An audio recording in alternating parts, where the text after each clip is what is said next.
কাল থেকে বাড়তে পারে শীতের প্রকোপ। কাল থেকে সারা দেশে শীত বাড়তে পারে। বুধবার দিন ও রাতের তাপমাত্রা কমবে। এছাড়া দেশের বিভিন্ন অঞ্চলে গুঁড়ি গুঁড়ি বৃষ্টি হতে পারে বলে জানিয়েছে আবহাওয়া অধিদপ্তর। আগামীকাল থেকে তাপমাত্রা কমে যাওয়ার সম্ভাবনা রয়েছে, ফলে বিভিন্ন অঞ্চলে শীত বাড়বে। গত 24 ঘন্টায় দেশের 3টি অঞ্চলে কিছুটা বৃষ্টিপাত হয়েছে, যা তাপমাত্রা কমাতে সহায়তা করেছে। অপরদিকে মঙ্গলবার সকাল 9টা থেকে পরবর্তী 72 ঘন্টার আবহাওয়ার পূর্বাভাসে শীত বাড়ার ইঙ্গিত দিয়েছে আবহাওয়া অধিদপ্তর।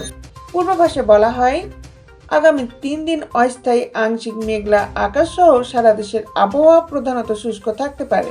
তবে শেষ রাত থেকে সকাল পর্যন্ত সারা দেশের কোথাও কোথাও মাঝারি থেকে ঘন কুয়াশা পড়তে পারে।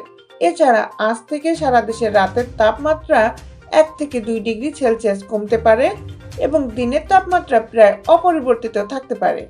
বুধবার সারা দেশের রাত ও দিনের তাপমাত্রা 1 থেকে 2 ডিগ্রি সেলসিয়াস কমতে পারে এবং বৃহস্পতিবার দিন ও রাতের তাপমাত্রা প্রায় অপরিবর্তিত থাকবে বলেও জানানো হয়েছে।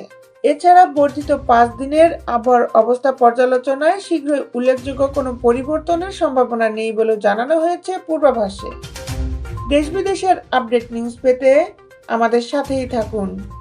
Justice television, Dhaka.